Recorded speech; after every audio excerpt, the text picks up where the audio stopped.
আমাদের প্রচেষ্টা রয়েছে যে আরো এরকম ভাবে সামাজিক কাজকর্ম করা, চেষ্টা করছি যতটা পারছি নিজেদের সাধ্যের মধ্যে থাকা সেইভাবে প্রচেষ্টা করছি। আগামী দিনে আরো করবো। তবে এখন এই প্রচেষ্টাকে, এই যে অনুষ্ঠানটা আয়োজন হয়েছে, আপ্রাণ চেষ্টা করছি সাফল্যমণ্ডিত করা। আর মানে আমি যার পাশে বসে আছি, মানে আমরা নিজেদেরকে গৌরবান্বিত মনে করছি। শ্যামাপ্রসাদ নিজের জীবন দিয়ে এই ভারতের ঐক্য, সংহতি, অখণ্ডতা, দেশের যে এক নিশান, এক বিধান,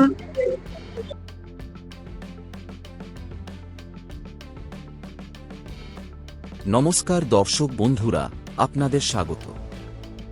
শ্যামাপ্রসাদ মুখার্জির আত্মবলিদান দিবস স্মরণে এবং তীব্র গরমে রাজ্যের বর্তমান রক্ত সংকট মোচনের উদ্দেশ্যে এক বিশেষ উদ্যোগ নেওয়া হল তেঘরিয়ায়। গত 23শে জুন 117 রাজারহাট গোপালপুর বিধানসভার তেঘরিয়ায় ভারতীয় জনতা পার্টির উদ্যোগে অনুষ্ঠিত হয়ে গেল একটি সন্ধ্যাকালীন স্বেচ্ছায় রক্তদান শিবির। বিজেপির তেঘরিয়া 6 নং ও 11 নং ওয়ার্ডের যৌথ উদ্যোগে বিকেল 5টা থেকে তেঘরিয়ার কল্পপুর মোড়ে এই রক্তদান কর্মসূচিটি শুরু হয়। গরমের তীব্রতার কথা মাথায় রেখে রক্তদাতাদের সুবিধার জন্য এই সন্ধ্যাকালীন শিবিরের সিদ্ধান্ত নেওয়া হয়েছিল, যেখানে স্থানীয় মানুষ ও দলীয় কার্যকর্তারা স্বতঃস্ফূর্তভাবে এগিয়ে আসেন এবং মোট 41 জন রক্তদাতা রক্তদান করেন। এই শিবিরের পৌরোহিত্য করেন তেঘরিয়ার প্রবীণ বিজেপি নেতা শ্রী মৃণাল কান্তি মণ্ডল মহাশয়। আর প্রধান অতিথি হিসেবে উপস্থিত ছিলেন শ্যামাপ্রসাদ মুখার্জির সুযোগ্যা নাতনী ঈশানী মুখার্জি মহাশয়া।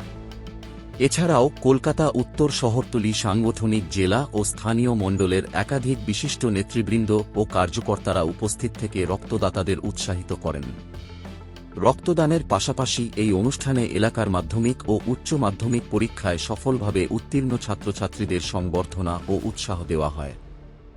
শিবিরের সফল রূপায়ণের পর আয়োজকদের পক্ষ থেকে সমস্ত রক্তদাতা, চিকিৎসক দল এবং উপস্থিত জনগণকে আন্তরিক শুভেচ্ছা ও অভিনন্দন জানানো হয়েছে। এই ধরনের আরও খবরের আপডেট পেতে আমি উচ্চ মাধ্যমিকে 94% পেয়েছি। ধন্যবাদ। কেন্দ্রীয় বিদ্যালয় অর্ডিন্যান্স কান্দাম। ভীষণ ভালো লাগছে আমি এখানে আসতে পেরেছি। আমি গৌতম বাবুকে ধন্যবাদ জানাচ্ছি যে এই সুযোগটা আমাকে করিয়ে দিয়েছেন। একটা বিশাল সংগ্রামের পরে বাংলা প্রকৃত স্বাধীনতা বা মুক্তি পেল। আমি তো বলবো this is the third freedom movement. প্রথম যখন ইংলিশরা ছিলেন তাদেরকে বিতাড়ন করা হলো, দ্বিতীয়বার আবার মনে হয় যখন সিপিএম চলে গেল, আর তৃতীয়বার যখন তৃণমূল চলে গেল। সত্যিকারের একটা স্বাধীনতা এলো এবং অনেক দেরি হয়ে গেল শ্যামাপ্রসাদের স্বপ্ন সাকার করতে। এখন যখন এলো তবুও তো এলো। এখন নতুন বাংলা, পেছনের দিকে তাকিয়ে কোনো লাভ নেই। সোনার বাংলা তৈরি করুন। আমাদের তো বয়স হয়ে গেছে, আপনারা সবাই ছেলে মেয়ে যারা এত পড়েছেন এবং মৃত্যুর মুখ থেকে নিজেদেরকে বাঁচিয়ে কোন রকম করেছেন, এটা তো লাস্ট চান্স ছিল, আর কিছু হতো না। সুতরাং নিশ্চয়ই হবে এবং নতুন বাংলা, সুজলা সুফলা শস্য শ্যামলা সমৃদ্ধশালী বাংলা তৈরি হবে। 11 নম্বর এবং 6 নম্বর ওয়ার্ড মৃণালদার পরিচালনায় যে রক্তদান শিবির চলছে, একটা মহৎ উদ্যোগ। কি বলবেন? ভীষণ ভালো, ভীষণ ভালো। এবং বিশেষ করে আমি বলবো ছোট ছোট ছেলে মেয়েদের নিয়ে আসুন, যারা এই রক্ত দিচ্ছে, যারা দেশের জন্য বলি প্রদত্ত হতে পারবে। আমার কার্ড ছিল, পিএইচডির আমার থিসিস ছিল অন দ্য ফ্রিডম মুভমেন্ট, মেয়েদের রোল। সেখানে আমি পড়েছি যে কত ছোট ছোট ছেলে মানে অনায়াসে নিজের প্রাণটা দিয়ে দিয়েছেন দেশের জন্য। দেশের থেকে বড় কিছু নেই, দেশই সবচেয়ে বড়, দেশই আমাদের সব। সুতরাং আমি বিশ্বাস করি যে নিশ্চয়ই এরকম মানুষ আবার তৈরি হবে, নতুন মানুষ তৈরি হবে এবং তারা বাংলাকে আবার নতুন করে পুনরুজ্জীবিত করবে। ডক্টর ঈশানী মুখার্জি। মহৎ দিনে তিনি অনুপ্রেরণা বেশি জাগিয়েছেন। তিনি হচ্ছে মৃণাল কান্তি মণ্ডল। তিনি অনেক সামাজিক কাজে অনেকভাবে অনেক সাহায্য করেছেন, আমাদের রাস্তা দেখিয়েছেন। আমি চাই তিনি যেইভাবে রাস্তা আর আমরা একত্রিত হয়ে যেভাবে আমরা এগিয়ে চলেছি, আমার মানুষের পাশে দাঁড়াতে চেয়েছি, আমি যেন এরকম ভাবেই পাশে দাঁড়াই।